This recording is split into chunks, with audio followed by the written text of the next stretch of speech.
Federal officials are raising questions about whether Canada should be issuing so many diplomatic passports each year, including some to retired officials who perform no diplomacy.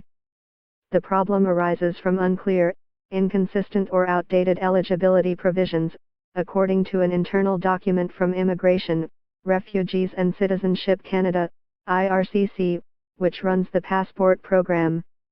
A formal review of the program began in 2015, under the Conservative government, and continues today under the Liberals, with a set of clearer rules expected by next year.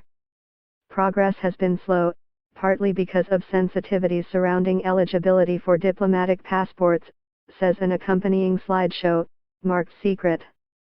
The briefing says high-profile stakeholders might be resistant to the perception of no longer being eligible.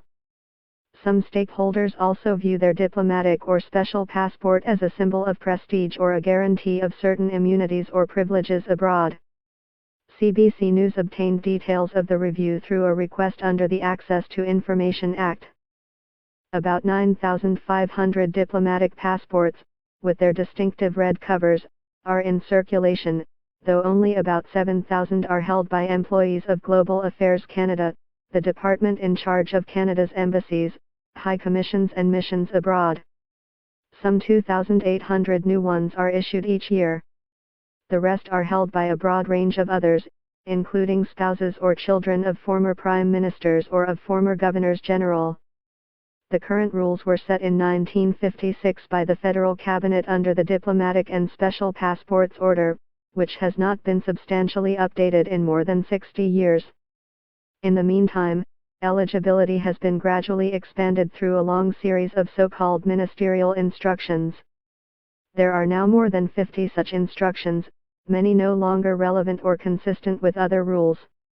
Adding further complexity are so-called special passports, which have green covers and are issued largely to national defense employees for work overseas.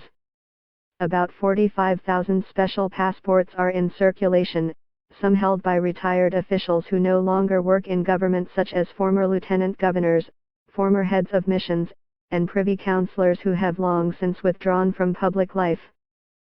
Some 9,850 special passports are issued each year, including to MPs, senators, premiers and speakers of legislative assemblies.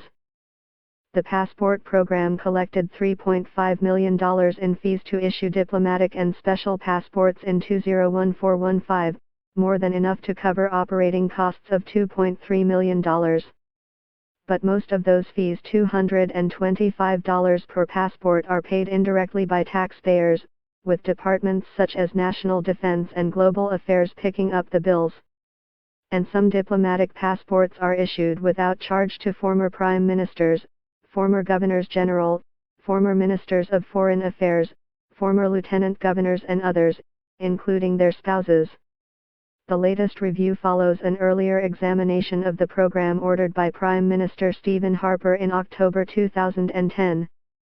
Earlier that year there were two incidents in which an MP and a former cabinet minister separately used their green passports for personal travel to Mexico, and were turned back by Mexican officials in a politically motivated visa dispute with Canada.